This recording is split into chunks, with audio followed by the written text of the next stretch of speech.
कृष्ण कृष्ण कृष्ण हरे हरे हरे राम राम राम हरे हरे। आज हम जा रहे हैं शेरगढ़, जिसका नाम क्या है? कौन सा? खेलन गाँव, जहाँ पे भगवान खेलते थे और वो बता रहे थे कि बॉल से खेलते थे। तो गायें चराते हुए जब गायें चर रही हैं तो बीच बीच में समय मिलता था तो भगवान बॉल से खेलते थे, तो उसका खेलन गांव नाम है, वहाँ हम जा रहे हैं। हरि बोल। कृष्ण कृष्ण हरे हरे हरे राम राम राम हरे हरे। हरे कृष्ण कृष्ण कृष्ण हरे हरे हरे राम राम राम हरे हरे। हरे कृष्ण कृष्ण कृष्ण हरे हरे हरे राम राम राम हरे हरे। हरे कृष्ण कृष्ण कृष्ण हरे हरे हरे राम राम राम हरे हरे। हरे कृष्ण कृष्ण कृष्ण हरे हरे हरे राम राम राम हरे हरे। हरे कृष्ण कृष्ण कृष्ण हरे हरे हरे राम राम राम हरे हरे।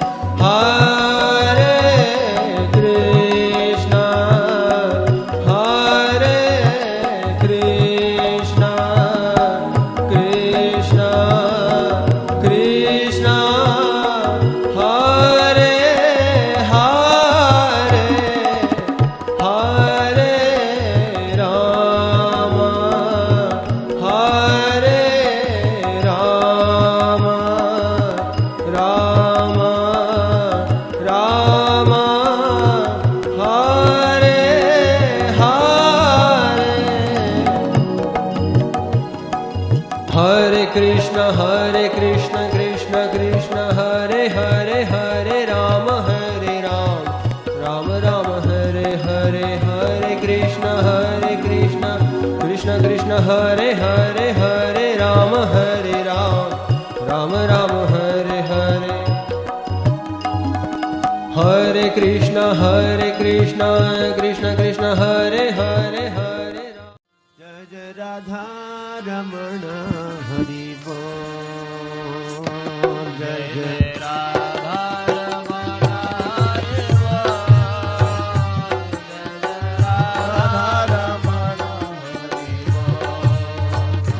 जय जय राधा रमण हरि बोल। जय जय राधा रमण हरि बोल।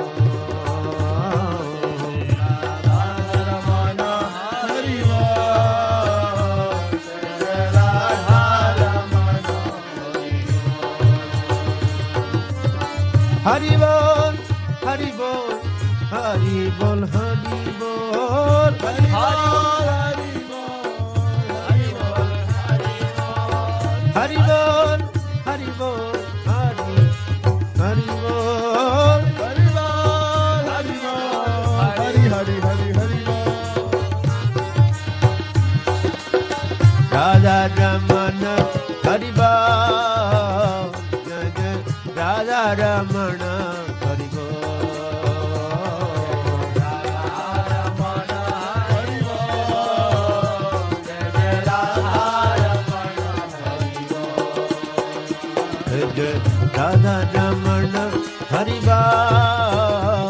जय राधा रमण हरि बोल।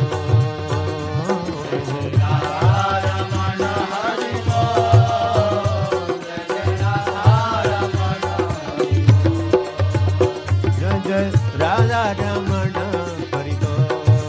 जय जय राधा रमण हरि बोल।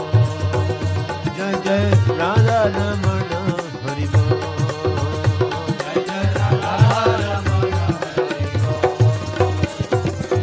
हरि बोल हरि बोल हरि बोल हरि बोल हरि बोल हरि बोल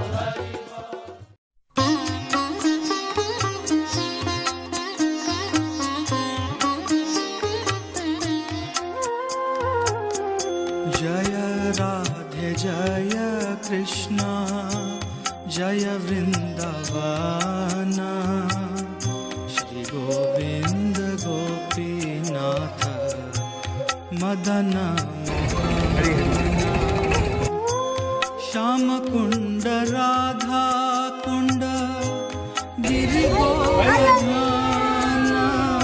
तो हम लोग जो है अभी रमण बिहारी के दर्शन करें दिन की शुरुआत करते ही, और हम लोग जो है राम घाट हरि जय राम घाट जयो रोहिणी नंदना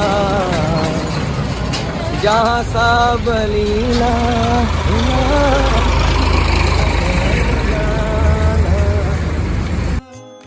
गिरि गोवर्धन कालिंदी जमुना जय जय महावन जय राधे जय कृष्ण। हरे कृष्णा। तो हम लोग जा रहे हैं राम घाट। तो राम घाट वो जगह है जहाँ बलराम जी ने लीला करी थी। तो आप जानते हैं कि जब कृष्ण बलराम द्वारका में चले गए थे तो गोपियाँ को और सारे नंद ब्रजवासियों को उनका बड़ा विरह महसूस हो रहा था। तो फिर बीच में बलराम जी को भेजा गया वहाँ पर, और बलराम जी वहाँ पर गए और नंद बाबा से मिले, यशोदा माई से मिले और सभी ब्रजवासियों से मिले। उनके साथ बैठ के उन्होंने बातें करी, उनके हृदय को तसल्ली दी, और इस प्रकार से फिर उसके बाद उन्होंने पूर्णिमा के दिन जितने भी गोपियाँ हैं उनके साथ लीला करी। तो एक तो बलराम जी का हमें ये ध्यान रखना पड़ेगा कि बलराम जी ने कभी कृष्ण की गोपियों के साथ रास नृत्य नहीं किया। हाँ, जो बलराम जी से अटैच थी उन गोपियों के साथ रास नृत्य किया। प्लस इन बिटवीन बहुत सारी गोपियाँ ऐसी आ गई थी जो उस वक्त बच्चे थे जब कृष्ण यहाँ पर थे, और अब वो उसके बारे में सुन के उसको सोचती थी कि हम भी अगर बड़ी होती तो हम भी उस लीलाओं में होती। तो उनको भी अब मौका मिला।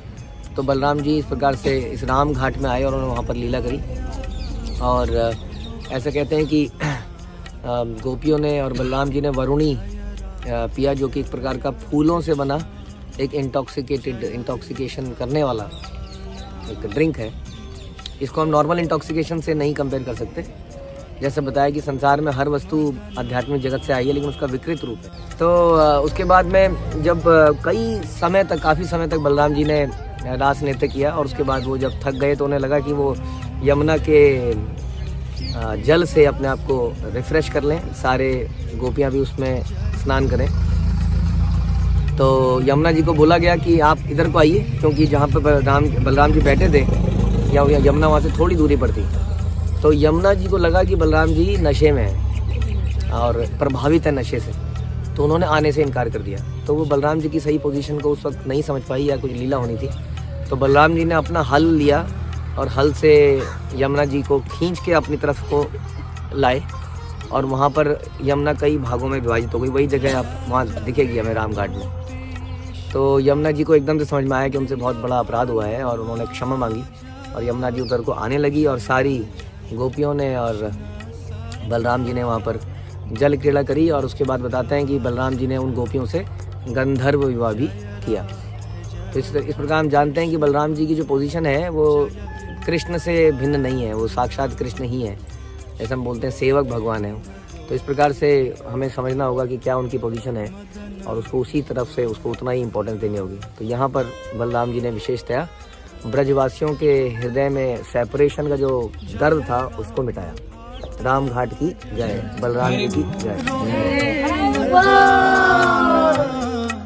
जय जय वृंदावन बासी जाता जाना जय राधे जय कृष्ण जय वृंदावन श्री गोविंद गोपीनाथ मदन मोहन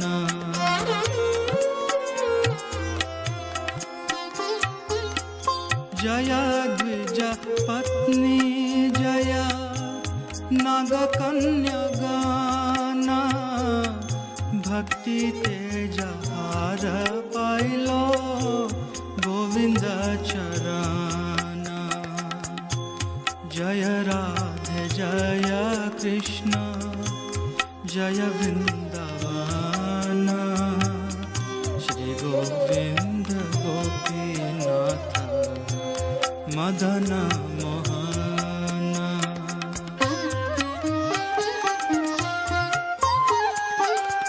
श्री रास मंडल जय जय राधा श्याम जय जय रासलीला सर्व मनोरम। हरे कृष्णा। तो अभी हमने दर्शन किए खेंचा दाऊ जी टेम्पल कहते हैं इसको, जहाँ पे दाऊ जी ने यमुना जी को खींच के उसको डिवाइड किया। तो खेंचा दाऊ जी मंदिर से हम लोग आगे जा रहे हैं। अगर आप गूगल मैप्स में देखेंगे तो ये आप देखते हैं रिवर, ये रिवर यहाँ से डिवाइड हो जाती है। ठीक है जी, धन्यवाद।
हरे कृष्णा। तो हम लोग अभी पहुंचेंगे अक्षय वट में। तो ये वट वृक्ष बड़ा फेमस है, क्योंकि ऐसा बोला जाता है कि कृष्ण बलराम और बाकी ग्वाल बाल जब कहीं पर भी राक्षसों का वध करते थे, खेल कूद के वापस आते थे, तो इस वट वृक्ष के नीचे आराम करते थे। और इस वट वृक्ष की अलग अलग टहनियों में अपने खाने की पोटलियों को टांग देते थे जगह जगह पर, और इसके नीचे आराम करते थे और प्रसाद भी पाते थे। और बताया जाता है कि वट वृक्ष इतना बड़ा था कि यमुना नदी के उस कोने तक जाता था, और ये लोग इसके ब्रांचेस से ही क्रॉस कर लेते थे यमुना नदी को। इतना बड़ा ये वृक्ष हुआ करता था। तो इसके नीचे भी अनेक खेल हुए, जैसे अपनी खेलन वन गया वहाँ, और इन जगहों में भगवान ने अलग अलग तरह के खेल खेले, जैसे आपने सुना ही है कबड्डी, प्रलंबासुर के साथ खेल हुआ। तो आगे भांडीर वन भी यहीं पर पड़ता है जहाँ पर ये हुआ। तो खेल खेल में चोर पुलिस का खेल खेला गया, और ऐसे आँख में चौली का खेल, कई प्रकार के खेल भगवान खेलते थे। और अक्षय वट के नीचे आके शाम को आराम करते थे, और इस प्रकार से ये आज भी फेमस है।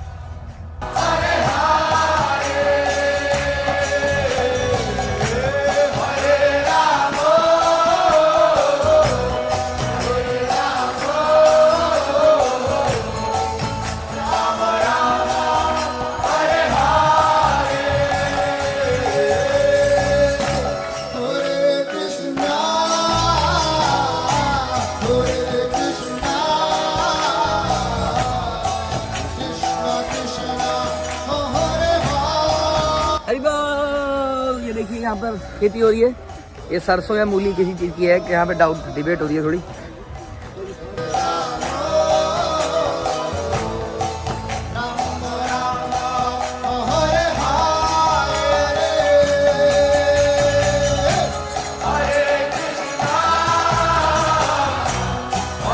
तो ये है वो अक्षय वट, जिसके बारे में हमने चर्चा करी थी, जहाँ भगवान अक्सर और अपने ग्वालों के साथ विश्राम करते थे, और पूरे दिन में जो भी घटना होती थी उसके बाद यहीं पे आके सब प्रसाद पाते थे। और इसकी अलग अलग जो टहनियाँ हैं इसमें पोटलियाँ बना के लटका देते थे।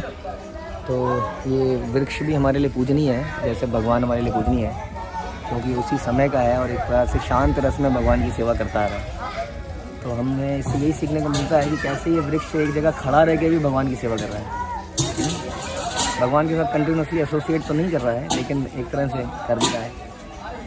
तो हम भी अपनी सेवाओं में इसी तरह लगे रहें और चिंतन में लगे रहें, जैसे वट वृक्ष लगाएं। हरे कृष्ण।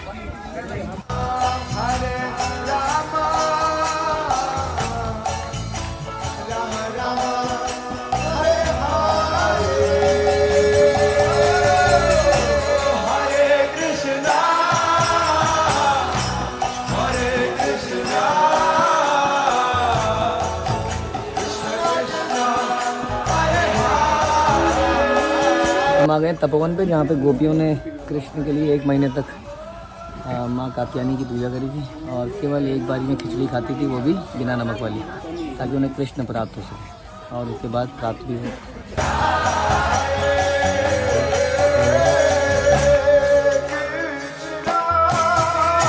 तो तपोवन वो जगह है जहाँ पर गोपियों ने तप किया था। तो ये भी ये चल रहा है हमारा कार्तिक के बाद आएगा मार्गशीर्ष। तो मार्गशीर्ष में गोपियों ने खूब तप किया और कात्यायनी देवी की पूजा करी। वो नित्य व्रत रखती थी और दिन में एक बार खिचड़ी खाती थी और उस खिचड़ी में वो नमक नहीं होता था। और वो नित्य कात्यायनी माँ और दुर्गा माँ से प्रार्थना करती थी कि हे माँ, हमें कृष्ण को पति के रूप में दीजिए। तो यहाँ पर वो रोज़ तपोवन में भगवान के लिए तप करती थी। तो इस प्रकार गोपियों ने 1 महीने तक माँ कात्यायनी का व्रत रखा कृष्ण को प्राप्त करने के लिए। और उसके बाद एक दिन क्या हुआ कि गोपियाँ यमुना जी में स्नान करने के लिए गई थी और उस दिन बड़ी गोपियों ने अपने साथ कुछ छोटी गोपियों को भी साथ में ले लिया था। और वो गंगा में स्नान करने गई और उन्होंने जैसे अपने वस्त्र वहाँ पे रखे, कृष्ण ने सारे वस्त्रों को उठा के चुरा के और एक पेड़ पे चढ़ गए। और उसके बाद में गोपियों ने खूब उनसे अनुग्रह किया कि हमारे वस्त्रों को वापस कीजिए। लेकिन फिर भगवान ने उनको याद दिलाया कि तुमने 1 महीने तक इसी इच्छा के लिए पूजा करी है कात्यायनी की कि तुम मुझे पति के रूप में प्राप्त करो, और आज वो समय आ गया है। तो इस प्रकार गोपियाँ भगवान ने इस लीला को किया, वस्त्र हरण लीला को, और गोपियाँ पानी से आई, उन्होंने पूरा सरेंडर किया भगवान के आगे। और इस तरीके से उन्होंने ये दिखाया कि बिना किसी जब हम परकीय भाव में सुनते हैं, अभी कोई फॉर्मल रिलेशनशिप नहीं था, लेकिन उन्होंने कृष्ण को पति के रूप में यहाँ पर एक्सेप्ट किया। और कृष्ण ने भी उन्होंने बोला कि जो तुमने 1 महीने तक व्रत रखा था उसका यही फल था। आज से इस प्रकार से कृष्ण ने एक तरह से उनको पत्नी के रूप में स्वीकार किया और उन्होंने बोला कि अब जो है रात्रि में तुम लोग मेरे साथ रास नृत्य रास कर सकती हो। तो इसके बाद से वो गोपियाँ भगवान के साथ रात्रि में रास नृत्य में आई। और इस प्रकार से ये जो साधारण सा दिखने वाला लीला है, ये बहुत बड़े सरेंडर की लीला है वास्तव में, जिसमें हम सोचते हैं कि ये नैतिक है अनैतिक है। इसके पीछे की कहानी ये आती है कि सतयुग में, त्रेता युग में हमने सुना कि किस प्रकार से राजा राम से मिथिला में कई सारी स्त्रियां रहती थी। और जब उन्होंने राम का विवाह देखा तो उनकी भी इच्छा हुई कि वो राम जी से विवाह करें, लेकिन राम जी एक पत्नी व्रत में थे। और उसके बाद आगे भी जब भगवान वनवास में गए तो दंडकारण्य में कई सारे ऋषि मुनि थे जो उनको प्राप्त करना चाहते थे। दंडकारण्य में भी और मिथिला में भी कई सारी स्त्रियां या दंडकारण्य के ऋषि मुनि भी भगवान को उस रूप में प्राप्त करना चाहते थे। तब भगवान ने कहा कि इस युग में तो मैं एक पत्नी व्रत में हूँ, लेकिन आगे आने वाले जब मैं द्वापर युग में आऊँगा तब मैं तुम सबको पत्नी की तरह एक्सेप्ट करूँगा। तब वहाँ पर ये सारे एक्चुअली में जो गोपियाँ थी कोई साधारण पुरुष नहीं थे जिनके वस्त्रहरण हुए, ये वही ऋषि मुनि थे, वही स्त्रियाँ थी जिनकी इच्छा भगवान ने आज पूरी करी। तो इस प्रकार से ये एक बड़ी विशेष लीला है और गोपियों का टोटल सरेंडर है। कैसे कृष्ण के कहने पे उन्होंने निर्वस्त्र होकर भी बाहर आई और कृष्ण ने उनकी एक तरह से परीक्षा ली, क्या तुम ये कर सकती हो, और उसके बाद उनको भेज दिया कि अब आप वापस जाइए और शाम को अब हम रास में मिलेंगे। तो तपोवन में हमने देखा जनरली हम लोग क्या प्रचार करते हैं, हम लोग कहते हैं कि देवी देवताओं की पूजा नहीं करनी है, लेकिन यहाँ पे कई लोग कहते हैं कि गोपियों ने भी देवी देवताओं की पूजा क्यों करी। तो गोपियों से हम अपने को कंपेयर नहीं कर सकते, क्योंकि गोपियों ने माँ कात्यायनी की पूजा भी भगवान को प्राप्त करने के लिए ही करी और उन्होंने इस तरह दिखाया कि वो भगवान को प्राप्त करने के लिए किसी भी मार्ग को अपना सकती थी। तो इसलिए हम लोगों का हृदय क्योंकि इतना शुद्ध नहीं है, हम लोग अगर देवी देवताओं के पास जाएंगे तो कोई ना कोई इच्छा मांग लेंगे। इसलिए गोपियों से आम लोगों को कंपेयर नहीं कर सकते कि हम लोग भी देवी देवताओं की पूजा करेंगे और उनसे कृष्ण को मांगेंगे। हमारे लिए सही रास्ता क्या है कि कृष्ण की पूजा करी जाए एज पर जैसा आचार्यों ने बताया। ठीक है, हरे Krishna.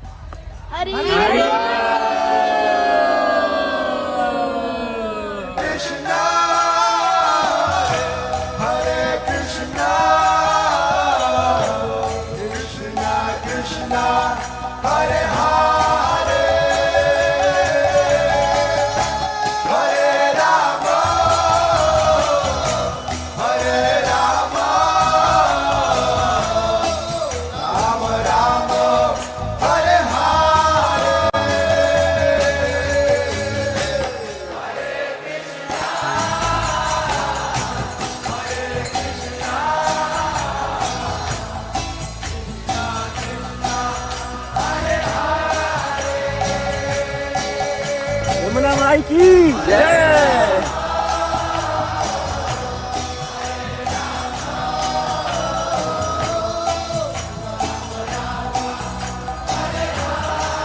Everyone together, please. Hare Krishna, Hare Krishna.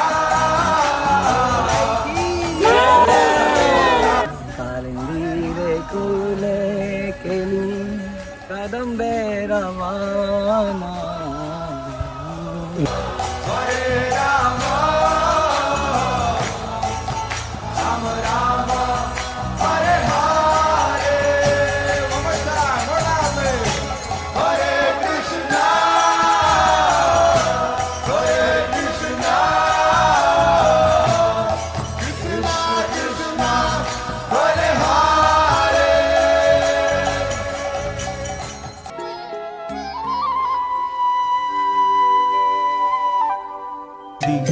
गौर भक्त वृंद जय श्री। हरे कृष्णा। तो हम लोग पहुँचे हैं चीर घाट में। तो यहीं पास में सामने हमारे टेंट्स लगे हैं और ये पीछे आपके यमुना नदी बह रही हैं। हमने इनको प्रणाम किया पहुंचकर। और चीर घाट आप जानते ही हैं कि वैसे एक चीर घाट आप हम सुनते हैं वृंदावन के पास में भी, वृंदावन के परिक्रमा मार्ग पर भी चीर घाट है, बट ऐसा बताते हैं जीव गोस्वामी भी कंफर्म करते हैं कि यही वो ओरिजिनल चीर घाट है।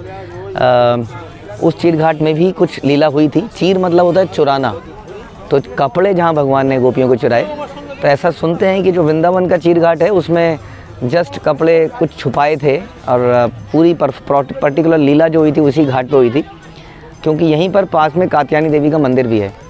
तो गोपियों ने माँ कात्यायनी की 1 महीने तक वर्शिप करी थी भगवान को प्राप्त करने के लिए। तो गोपियों का जो कृत था, हम लोग सुनते हैं कि हम कभी भी देवी देवताओं की पूजा नहीं करते हैं, लेकिन हमारे आचार्य कहते हैं यदि किसी देवी देवता की पूजा भगवान को प्राप्त करने के लिए की जाए तो वो फिर भी वैलिड मानी जा सकती है। तो गोपियों का कंपैरिजन हम अपने से नहीं कर सकते, क्योंकि गोपियों के हृदय में केवल और केवल कृष्ण ही थे।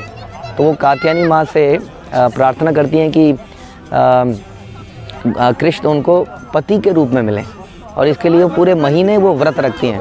और पूरे महीने में व्रत रखने के बाद में उनको वास्तव में कृष्ण प्राप्त होते हैं। वो कैसे होता है? इस तरह से होता है कि भगवान इस नदी के किनारे पे जब गोपियाँ यहाँ पर स्नान कर रही थी, उस वक्त स्नान करते हुए गोपियों ने अपने वस्त्र यहाँ पर उतारे और भगवान तभी निकट के कदम्ब वृक्ष में चढ़ गए और गोपियों के वस्त्र सारे छुपा के रख दिए। तो गोपियों के वस्त्र जब छुपा के रख दिए और गोपियाँ अपना वस्त्र ढूंढने लगी, तो भगवान ने बोला कि आइए आप बाहर आइए, निकलिए। अब वैदिक कल्चर में ऐसा होता था कि स्त्रियां अपना जो शरीर है वो किसी को दिखाती नहीं है अपने पति के अलावा, केवल पति के आगे ही वो अपना शरीर को दिखा सकती हैं। तो इसलिए इस तरीके से कृष्ण का बोला जाना, उन्होंने बाहर से ऐसा दिखाया कि वो बड़ी गुस्से में हैं, बड़ी नाराज़ हैं, लेकिन हृदय से वो बड़ी प्रसन्न थी कि कृष्ण एक्चुअली में ये लीला कर रहे हैं। इसका मतलब वो उन्हें पत्नी के रूप में स्वीकार कर रहे हैं, और ऐसा भगवान ने किया भी। तो गोपियाँ एक किसी तरह से बड़ी शर्माते हुए अल्टीमेटली नदी के बाहर निकली और भगवान ने उनको उनके वस्त्र वापस दिए और उनको प्रॉमिस किया कि आगे आने वाले समय में वो भगवान के साथ कॉन्जुगल लव या एक तरह का कह लीजिए रास लीला करेंगी और भगवान को पति के रूप में, एक्चुअली में एक तरह से पति कहना तो ठीक नहीं होगा, या कॉन्जुगल लव माधुर्य प्रेम में प्राप्त करेंगी। तो इस प्रकार से ये मधुर लीला यहाँ पर हुई और कात्यायनी माँ कात्यायनी के व्रत का फल वास्तव में उनको मिला और भगवान ने उनको इस रूप में स्वीकार किया। तो हम लोग यहाँ पर यही प्रार्थना कर सकते हैं कि हमारे हृदय में भी कुछ और ना आए। अगर हम किसी के पास भी संसार में जाएं, यदि कहीं पर भी जाएं, तो केवल कृष्ण ही हमारे एकमात्र जीवन का उद्देश्य हो। तो ऐसी हम प्रार्थना कर सकते हैं। हरे कृष्ण। हरे कृष्ण कृष्ण कृष्ण हरे हरे, हरे राम राम राम हरे हरे। हरे कृष्ण कृष्ण कृष्ण हरे हरे, हरे राम राम राम हरे हरे।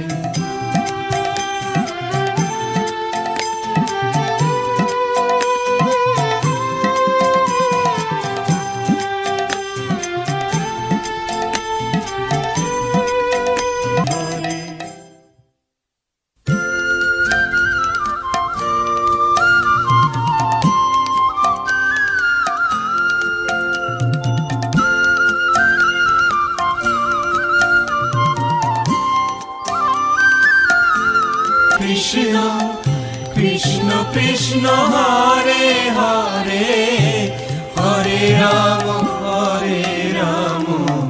राम राम हरे हरे। हरे कृष्ण हरे।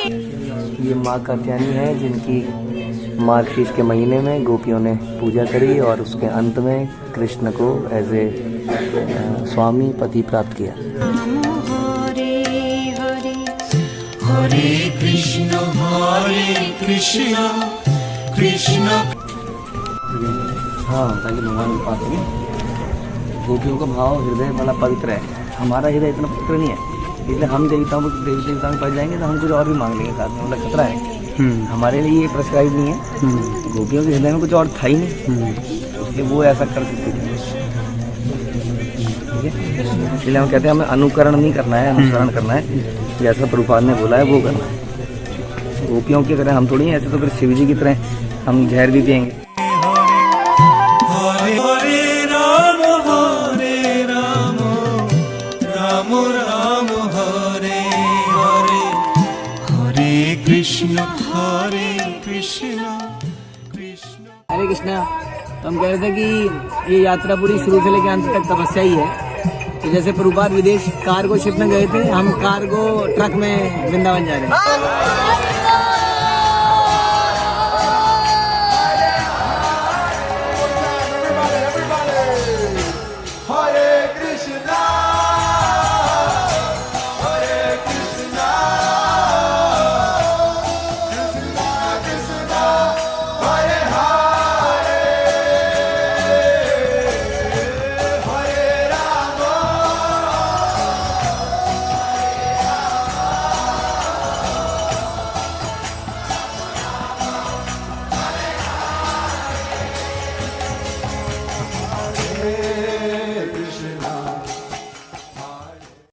हरे कृष्णा।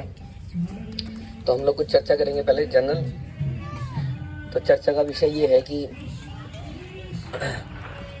जो हमने अभी यात्राएं करी, हमने अभी ब्रजमंडल परिक्रमा कई लोगों ने करी और जिसमें काफ़ी कठिनाइयाँ भी हुई। आज भी हमने करी परिक्रमा, इसमें काफ़ी कठिनाई तो आती है, आप देखते हैं।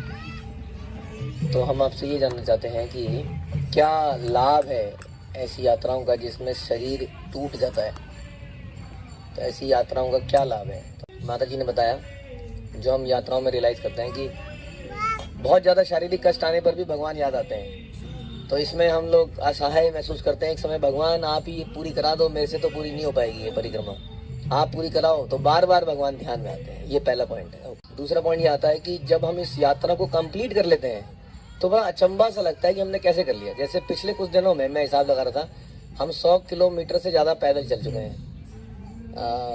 यस, 100 से ज़्यादा, 110, 125 या ऐसा कोई 125-30 किलोमीटर एक हफ्ते में चल पड़े हैं पैदल। और अपने घरों में हम 100 मीटर जाने के लिए भी स्कूटर बाइक निकाल लेते हैं। तो जब हम इतना कुछ कर लेते हैं तो हमारे हृदय में ग्रेटिट्यूड आता है, मैंने कैसे कर लिया। तब भगवान का याद आता है, भगवान की ही शक्ति थी, गुरु की, कृष्ण की, राधा रानी की शक्ति की वजह से मैंने ये कर पाए। तो ग्रेटिट्यूड आता है ऐसा करके। मतलब अगर नहीं आया होगा आपके हृदय में तो आप पैदा कर लीजिए, इसलिए हम बता रहे हैं। तो तीसरा पॉइंट है, तीसरे पॉइंट ह्यूमिलिटी है, उसके अंदर एक पॉइंट है कि जैसे हम लाइन में लगे हैं, प्रसादम लिमिटेड है या कुछ है और बीच में कोई आके गुस्सा जा रहा है, तब हमें टॉलरेट करना है उसको।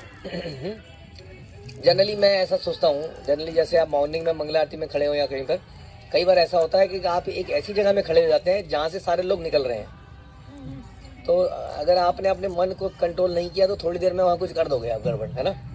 तो आदमी क्या सोचता है, उसका उल्टा सोचना चाहिए, और लोग आए और लोग आए, प्लीज़ और लोग आए ना, ताकि मैं और ज़्यादा सहनशील बन पाऊँ। मतलब मैं तो ऐसे ही करता हूँ, वरना गुस्सा आने लगता है कि सबको यहीं से निकलना है। तो ऐसा सोचे कि नहीं, सबको मेरे आगे से निकलना है, ये भगवान से प्रार्थना करो, उसके आगे से ना निकले, मेरे आगे से निकले। तो एक ह्यूमिलिटी का टेस्ट है कि हम शांति से खड़े हैं लेकिन सब लोग उतावले हो रहे हैं, चाहे वो पानी की लाइन हो, चाहे वो प्रसाद की लाइन हो। तो इस तरह से ह्यूमिलिटी का एक एग्जाम्पल इन्होंने दिया। ठीक है जी, ओके, धन्यवाद। कि कार्तिक का महीना चल रहा है और ये बोला जाता है तपस्या करो। अगर हम घर में होंगे तो हम कभी 2:30 बजे तो नहीं उठेंगे, और माताएं 2 बजे तो कभी नहीं उठेंगी। अभी बाई फोर्स उठना ही है, क्योंकि अगर आपने 15-20 मिनट भी लेट कर दिया तो वहाँ पे लंबी लाइन लग जाएगी नहाने की, और फिर आप नहा लिए। तो हर कोई बाई फोर्स ये तपस्या करता ही है, जल्दी उठ जाता है, 2 बजे 2:30 बजे हम उठ जाते हैं। हाँ, तो कार्तिक में खुले में जाके स्नान करते हैं। तो जो तपस्या हम घर में नहीं कर पाते वो तपस्या बाई फोर्स हो जाती है। जैसे हम पद यात्रा करते हैं, इतना कौन चल सकता है। आज भी हम लोग इतना चल लिए, 10-12 किलोमीटर तक ज़्यादा चल लिए आप लोग, तो इतना पॉसिबल है इन यात्राओं में ही। तो बाई फोर्स तपस्या हो जाती है। ठीक है जी। तो नेक्स्ट पॉइंट है कि पावर ऑफ एसोसिएशन हमें महसूस होती है। जैसे कई लोग कहते हैं कि प्रभु जी अगर हम साथ में चल रहे हैं तो हम चल पाएंगे। अगर मैं, ये सुशीला माता जी कह रही थी, अगर मैं ग्रुप से पीछे हो गई तो मैं चल ली। इतना लंबा 30 किलोमीटर चल रहे थे ना हम लोग, तो साथ साथ ही चल रही थी। एक जगह गिर भी गई थी और गिर के फिर उठ गई, लेकिन पीछे नहीं, रुकूंगी नहीं, रुक गई तो रुकी गई। तो ये महसूस होता है कि वैष्णव के बीच में पावर है, अगर वैष्णव से दूर हो गए तो नहीं कर पाएंगे। तो ये महसूस होता है इन यात्राओं में। ओके, नेक्स्ट पॉइंट है कि इस ऐसी यात्राओं में वैष्णव के पैर पे लग जाना, कमर में दर्द हो जाना, बहुत कुछ हो जाता है, और ऐसे में वो बेचारा मना भी नहीं कर पाता कि टूटा फूटा पड़ा होता है। तो हमें वैष्णव की शारीरिक सेवा करने का मौका मिलता है। नेक्स्ट पॉइंट है कि यात्राओं में हम डिवोटीज को बड़े क्लोजली मॉनिटर कर सकते हैं अगर हम चाहें तो। हालांकि मक्खी तो उसमें भी कूड़ा ही देखेगी, लेकिन एक बहुत, जैसे हम क्लास में बैठे हैं तो सुन रहे हैं, हमें क्या पता कि किसका क्या है, लेकिन जब हम रहते हैं साथ साथ, इतने दिनों से हम लोग साथ में हैं, पिछले पता नहीं 8-9 दिनों से शायद, तो हम लोग किसी को बड़ी क्लोजली ऑब्जर्व कर सकते हैं कि वो कैसा चरित्र है, क्या सीखने को मिल रहा है, क्या बलिदान दे रहा है, क्या बोल रहा है, कितना टॉलरेट कर रहा है ना। तो ये सब सीखने को लाइव मिलता है उनके चरित्र से, जैसे इन्होंने कुछ एग्जाम्पल बताए। तो नेक्स्ट फायदा ये बता रहे हैं कि जब हम ऐसी यात्राओं में जाते हैं तो हम जब अकेले जाते हैं तो ना तो हिम्मत होती है सब जगहों में जाने की, ना हमें उसके बारे में पता होता है। यहाँ पर हम श्रवण कर करके जा रहे होते हैं, उस जगह की इंपॉर्टेंस सुनते हैं जाते हैं, सुनते हैं जाते हैं, कीर्तन भी करते हैं, तो माहौल ही बदल जाता है उसी यात्रा का। जो हम प्राइवेटली करें तो शायद कभी इतना अच्छा लगे ही ना। जैसे लोहावन में गए थे, लोहावन में कुछ भी नहीं है देखा जाए तो, लेकिन हमें लोहावन में जाके बड़ा अच्छा लगा। तो ऐसे सुन के श्रवण के करके उस तीर्थ स्थान की वैल्यू बढ़ जाती है, धाम की वैल्यू हमारे लिए बढ़ जाती है, तो हमेशा से ही है। और कोई पॉइंट? तो प्रभु जी कह रहे हैं जब हम ऐसे ही रहते हैं तो कई बार प्रणाम करने का मौका मिलता है। कोई आ रहा है, कोई जा रहा है, कोई आ रहा है, कोई जा रहा है, प्रणाम प्रणाम प्रणाम प्रणाम। तो ये बहुत बड़ा पॉइंट है वास्तव में, कितनी बार हम प्रणाम करते रहते हैं। तो ये लाइव जो हम सीखते हैं उसको लाइव करने का मौका मिलता है।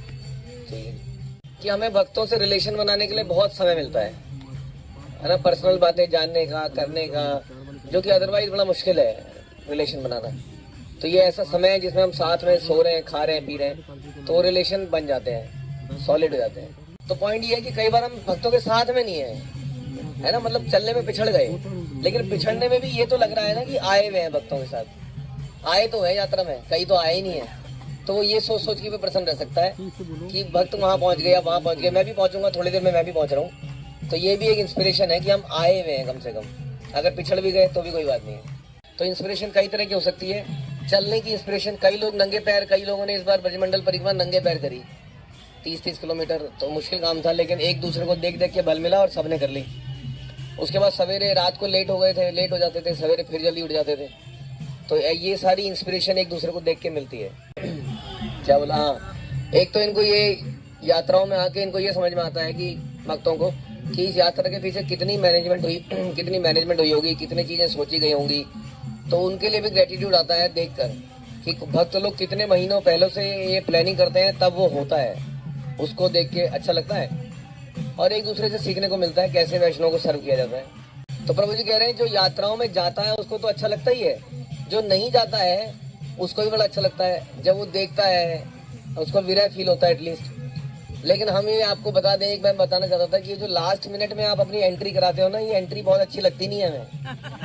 हाँ, आपने वीडियो देखी 7:30 बजे, अरे वाह क्या खेतों में चल रहे हैं, मेरी भी कराओ प्रभु जी, मैं भी आ रहा हूँ। हम 2 महीने से फॉलो कर रहे हैं, तब जवाब नहीं दिया। जो वीडियो देखी तो एकदम से विरह पैदा हुआ। तो ऐसा विरह हमें अच्छा लगता नहीं है, क्योंकि हमें उसके लिए बहुत कुछ करना पड़ जाता है लास्ट मोमेंट पे। हम चाहते नहीं है ना कि किसी को मना करें। तो बात तो सही है कि विरह महसूस होता है, लेकिन ये विरह अगर पहले महसूस हो जाए तो ज्यादा अच्छा लगेगा। पॉइंट है कि आचरण से सीखने को मिलता है भक्तों के। तो भक्त कैसे प्रसाद से भी, जरा से प्रसाद, बचा कुचा प्रसाद भी मिलने से भी संतुष्ट हो जाते हैं कि जितना मिला उसी को पा लेते हैं। कई बार प्रसाद समाप्त हो जाता है। हमसे भी अभी ब्रजमंडल यात्रा में वो बार बार बोल रहे थे कि आप लोग आते लेट हो, फिर मिलेगा नहीं तो हम क्या करेंगे, आप लोग आया करो। हमने कहा हम चल ही नहीं सकते आपके बराबर, लेकिन हमने कहा कि प्रभु जी कोई प्रॉब्लम नहीं है, कुछ नहीं मिलेगा तो नहीं मिलेगा, आप चिंता मत करो, है ना। तो एक आध जगह ऐसा हुआ भी, तो हुआ तो लोगों ने क्या किया, हाँ, अपना कुछ भक्तों ने अपना ही प्रसाद, झूठा प्रसाद भी दे दिया, ये लो आप खा लो।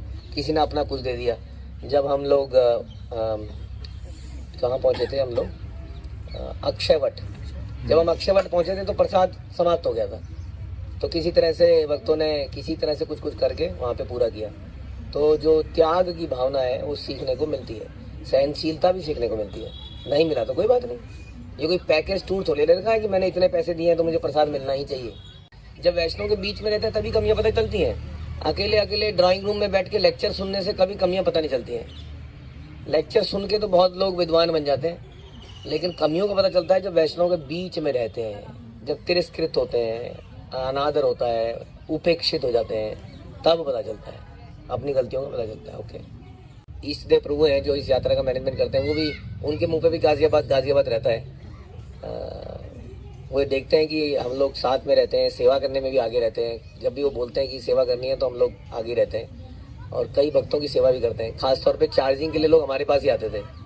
जब भी जहाँ भी हम गए, लोग चार्जिंग के लिए मोबाइल हमें अपना दे जाते थे, क्योंकि हमारा पूरा मैनेजमेंट रहता था वहाँ चार्जिंग करने का। तो इस तरह से सेवा का मौका भी मिलता है। आपके आचरण से देख के दूसरे लोग प्रभावित होते हैं वास्तव में। ऐसे इस यात्रा में कोई ऐसे आ नहीं सकता अगर आप लोग आने का प्रयास करें तो। 1-1, 2-2 दिन, 4 दिन, हफ्ता इसके लिए अलाउ नहीं करते हैं वो कभी। वो हमारे ऐसे रिलेशन बन गए उनसे तो वो अलाउ कर देते हैं इस तरह से, वो हमारे लिए एडजस्टमेंट करते हैं कुछ। एक आखिरी वीडियो शेयर करी जाएगी आप सब लोग साथ, जो हमारी ब्रजमंडल की है आखिरी, उसी में उसके लिए ही हम लिख कर रहे हैं। तो उस वीडियो में आखिरी जो दर्शन थे वो आएंगे और कुछ जगह के बारे में बताया जाएगा और ये कंक्लूजिंग पॉइंट आएंगे कि वाई दिस काइंड ऑफ यात्रा इतनी टॉर्चरस है ना। आप देखेंगे कि इस यात्रा में जनरली कोई आता नहीं है, बहुत कम लिखेंगे, नॉर्थ इंडियन कम दिखेंगे, क्योंकि हम थोड़ा सा हमें आदत हो गई है ना चलने की, या थोड़ा सा टॉयलेट साफ होने चाहिए, ये सब होना चाहिए। तो इसकी वजह से हम लोग कितनी चीज़ें मिस कर रहे हैं एक तरह से देखा जाए तो, जस्ट बिकॉज कि हम अपने अंदर एक सिंप्लिसिटी पैदा कर लें, किसी भी माहौल में रहने के लिए फ्लेक्सिबिलिटी पैदा कर लें, तो हम लोग कितना आनंद ले सकते हैं ऐसी यात्राओं का, जो कि अदरवाइज पॉसिबल ही नहीं है। ऐसी यात्राओं में कहाँ आप टॉयलेट बनाओगे, कहाँ होटल बनाओगे, कुछ है ही नहीं हुआ। कैसे उन लीला स्थलियों के अंदर जाओगे? दुनिया क्यों नहीं जानती उन लीला स्थलियों को? क्योंकि वृंदावन में होटल है ना, तो इसलिए कालिया दाह देखा हुआ है। हाँ, कहाँ आप देखोगे मोर कुटीर, और कहाँ जंगलों में जाओगे, कुछ मिलेगा नहीं। तो इसलिए अगर हम अपने आप को फ्लेक्सिबल बना लें, कैसी भी जगह रहने लायक बना लें, तो हम इन जगहों का आनंद तभी ले सकते हैं। इसलिए प्रभु बता रहे थे कि राधा रानी की कृपा से ही कोई व्यक्ति ऐसा कर पाता है। राधा रानी की कृपा गुरु की कृपा में ही है हमारे लिए, तो उसकी कृपा से ही हम कर पाते हैं। मुझे याद है हम जब पहली बार आए थे 4-5 साल पहले, तो ऐसा लग रहा था कि मतलब क्या चीज़ है ये और हम क्या करने जा रहे हैं। और जब वहाँ पहुँचे तो हम हक्के बक्के रह गए कि हम सरप्राइज थे कि हमारे जो कट्टे पड़े हुए थे वो पूरे मैदान में थे, वो उनको ढूंढ के लाना था। पूरे मैदान में एक जगह भी नहीं थे जब पहली बार मथुरा में। तो हाँ, उन कट्टों को कहीं कहीं से ढूंढ के लाना है, टेंट ढूंढना है। तो इतना पहले दिन पहली बार जब किया था तो बड़ा मुश्किल काम था, जो कि वाकई में अब क्योंकि हम इसको कर चुके हैं अब हमारे लिए आसान हो गया है। इसी तरह से हर चीज़ में होता है। जैसे गुरुकुल हमने जब चलाया तो इट वाज लाइक एक पहाड़ था, पूरा बहुत बड़ा पहाड़। अब उसमें हम चल रहे हैं इस वक्त, तो हमें समझ में आ गया कैसे चलना है इसमें। तो जब आगे बढ़ते हैं कृपा मिलती है।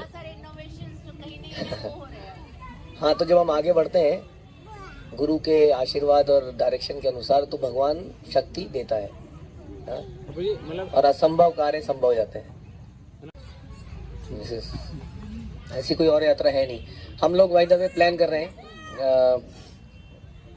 नवदीप परिक्रमा 6 दिन की होगी वो, बताया प्रभु जी ने 6 दिन की। और ईष्टदेव प्रभु ही करते हैं, वो कहते हैं मैं कर दूंगा सब। उसको तो एक ही बारी में पूरी हो जाएगी हमारी, उसमें हमें 4 साल वेट नहीं करना पड़ेगा। और वो इसमें इतना नहीं चलना पड़ता जितना इसमें चलना पड़ता है। छोटा है नवदीप, बड़ा नहीं है। और बीच में बोट्स हैं तो बोट से क्रॉस करते हैं, वो तो छोटी है। लेकिन वो उसको हम सोच रहे हैं इस बार वो कर लें फरवरी मार्च में, या देखते हैं उसके बारे में भी सोचेंगे। जो भी अगली बार के लिए आने को बोले उसको सारी कंडीशन बताना, खाली वीडियो दिखा के बनाया हाँ कर दे लोग। यहाँ पे ऐसा ऐसा होता है। हाँ, अभी तक तो आप लोग इस बार तो हमें स्कूल मिल गए थे, उसके हॉलों में रह रहे थे। आखिरी दिन जिस दिन हम आए चीर घाट में, उस दिन टेंट था और ठंड बढ़ती जा रही है धीरे धीरे दिल्ली। अब जो है टेंटों में से हवा तो आती है। आने वालों को ये भी बताना कि जिस रूम में ले जाएंगे उस रूम में चमगादड़ घूमेंगे। हाँ, ये सब कुछ हो सकता है, कुछ भी हो सकता है। हाँ, ये सब कुछ हो सकता है। ठीक है जी, तो आप लोगों की रियलाइजेशन के लिए बहुत धन्यवाद।